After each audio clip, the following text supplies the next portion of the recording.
Shalom dan selamat malam. Perkenalkan, nama saya Yustianus Kiding dengan NIM 221611207. Saya kelas P2 aplikasi perkantoran. Pada kesempatan ini saya akan mempresentasikan tentang perkembangan IT. Perkembangan teknologi informasi. Teknologi informasi menggunakan seperangkat komputer untuk mengolah data, sistem jaringan untuk menghubungkan antar komputer. Contohnya yaitu pada sebuah topologi jaringan. Di topologi jaringan ini kita bisa terhubung antara klien dengan server sehingga terjadi pertukaran data dalam suatu topologi. Teknologi telekomunikasi digunakan agar data dapat disebar dan diakses secara global. Dalam bidang pendidikan, teknologi informasi berfungsi untuk mempermudah proses belajar mengajar secara online. Contohnya saat pandemi COVID-19, proses belajar bisa dilaksanakan secara daring tanpa adanya kerumunan, dan juga mempermudah dalam mengakses pelajaran internet. Peran teknologi informasi dalam keuangan yaitu memberikan kemudahan dalam mengolah, menyajikan informasi keuangan dengan dukungan suatu sistem informasi sehingga dapat tercapai kompetitif advantage bagi organisasi atau perusahaan. Peran teknologi informasi dalam bidang pemerintahan seperti penggunaan internet dan berpotensi menghubungkan kebutuhan warga negara, bisnis, dan aktivitas lainnya. Ini bisa menjadi proses transaksi bisnis antara masyarakat umum dan pemerintahan melalui sebuah sistem otomatis dan internet. Umumnya dikenal dengan World Wide Web atau WWW. Peran teknologi informasi dalam bidang kesehatan dalam sarana khususnya di bagian pelayanan kesehatan dapat diwujudkan ke perawatan mengalami dalam suatu bentuk sistem informasi perkembangan teknologi informasi manajemen. Sistem ini dapat digunakan yang sangat membantu. Contohnya pada saat ini jika kita mengalami sakit, kita bisa searching di internet obat apa yang cocok dan kita bisa membelinya di apotek tanpa harus ke dokter. Sejarah teknologi informasi. Masa prasejarah. Di zaman prasejarah, manusia berkomunikasi menggunakan dinding goa. Obrolan di antara manusia masih sebatas dengusan, bahasa isyarat, dan gerakan tangan. Di masa sejarah teknologi komunikasi berevolusi menjadi lebih baik, proses menggambar dinding goa masih berlangsung. Namun berkembang lagi caranya dengan menggunakan simbol seperti pada masa kehidupan bangsa Sumeria yang memakai huruf di era 3000 SM. Dan berikut adalah gambar cara orang berkomunikasi pada masa prasejarah.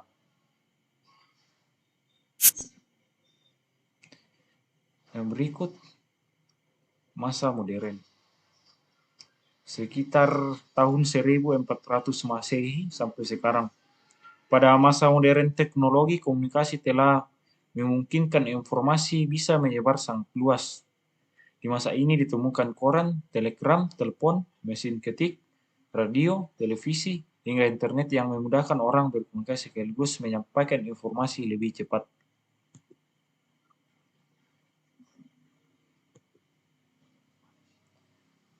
Contoh teknologi masa modern, dan di sini ada gambarnya yaitu radio. Tapi radio ini memiliki keterbatasan, di mana keterbatasannya adalah radio hanya bisa memberikan informasi dalam bentuk suara dan tidak ada gambar.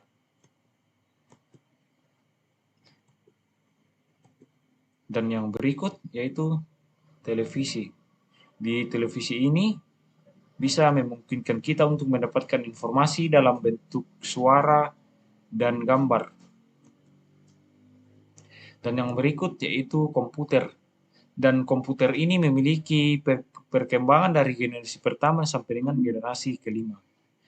Komputer pada generasi pertama pada generasi pertama ini beberapa komputer dengan kemampuan sederhana telah ditemukan. Beberapa merupakan komputer yang dibuat semata-mata untuk membantu kegiatan peperangan yang sedang marak terjadi di berbagai belahan dunia. Awal generasi komputer ditandai dengan kemampuan komputer untuk menyimpan program dalam sebuah memori.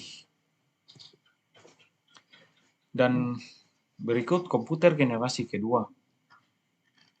Komputer pada generasi kedua ini diawali dengan perubahan teknologi dasar pembangunan rangkaian. Pada generasi pertama, teknologi dasar yang digunakan adalah tabung hampa. Dan pada generasi kedua, teknologi dasar yang digunakan adalah transistor. Transistor adalah semikondukator yang berfungsi sebagai penguat, switch, modulasi sinyal, dan lain-lain. Dan pada komputer generasi kedua ini, tentunya lebih canggih daripada generasi pertama. Komputer generasi ketiga. Transistor merupakan lompatan teknologi yang besar. Para peneliti tahun 1950-an mencoba membuat rangkaian yang terintegrasi dengan teknologi dasar transistor. Usaha ini dilakukan untuk lebih mengefisienkan kerja komputer. Rangkaian yang terintegrasi akan meningkatkan kecepatan proses. Perpindahan data dari satu komponen ke komponen lain lebih memerlukan waktu yang sedikit dibandingkan dengan pada komputer generasi pertama dan generasi kedua. Komputer generasi keempat. Pada komputer generasi keempat, teknologi dasar sebagai ciri khasnya adalah penggunaan LSI, FLSI atau Very Large Scale Integration. LSI dan VLSI adalah teknologi pemanfaatan komponen elektrik dalam satu chip atau biasa kita sebut dengan IC. Komputer generasi kelima atau yang pada saat ini sedang kita gunakan. Generasi kelima ditandai dengan teknologi paralel dan networking, sudah mengenal internet. Awalnya hanya sebatas antar universitas saja, namun karena teknologi yang semakin maju kini dunia ini terasa tidak ada batasnya, jarak dan waktu. Sudah banyak ditemukan web browser dan jangkauan komunikasi di seluruh dunia semakin tidak terbatas jarak dan waktunya. Sampai saat ini adalah komputer generasi kelima yang semakin canggih dan sedang dilakukan penelitian tentang komputer generasi keenam yang pastinya akan lebih praktis dan efisien daripada komputer generasi kelima. Pada generasi kelima, seluruhnya dihubungkan dengan internet dan tidak mengenal batas, jarak, dan waktu. Dan untuk contoh komputer yang digunakan bisa lihat dari yang digunakan sekarang, mulai dari netbook yang super tipis, kemunculan tablet, serta handphone yang awalnya berfungsi sebagai alat komunikasi sudah bisa melakukan tugas seperti komputer. Contohnya handphone saat ini sudah bisa kita gunakan untuk internet. Dan juga komputer generasi kelima saat ini kecepatan prosesornya itu sangat tinggi dan saat kita memproses sebuah data itu akan lebih cepat. Dan berikut adalah gambar komputer generasi kelima.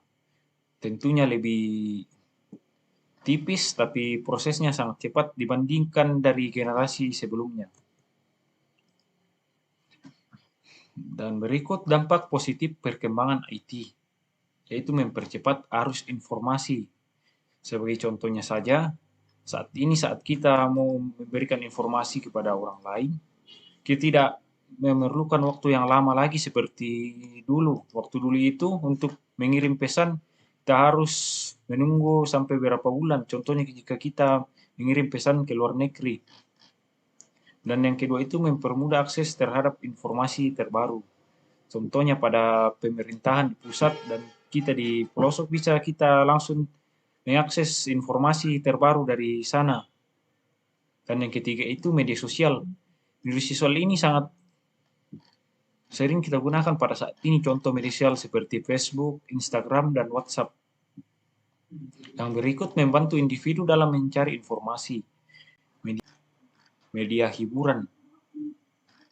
Contoh media hiburan pada sebuah informasi teknologi itu seperti YouTube, Instagram, dan TikTok.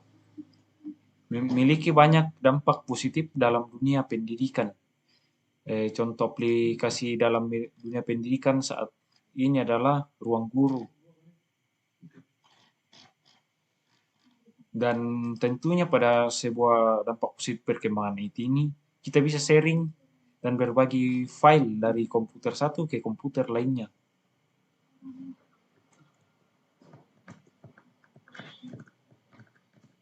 Pada dampak positif perkembangan IT, pasti ada dampak negatif perkembangan IT. Yang pertama itu, individu menjadi malas untuk bersosialisasi secara fisik. Ya, dan saat ini sangat kita rasakan. Contohnya sekarang itu orang sangat malas untuk bersosialisasi secara langsung. Maunya mereka itu secara online. Yang kedua, meningkatnya penipuan dan juga kejahatan siber. Contoh penipuan biasa itu di media internet karena biasa data kita itu bocor dan terjadinya penipuan. Ketiga, cyberbullying. Dan bisa juga kita rasakan sekarang dampak dari perkembangan IT itu konten negatif yang berkembang pesat. Dan yang berikut, fitnah dan juga pencemaran nama baik secara luas. Contohnya seperti ini, kita berbuat kesalahan dan tidak memakan waktu yang lama, kesalahan itu bisa menyebar karena perkembangan IT. Yang berikut, menjauhkan yang dekat.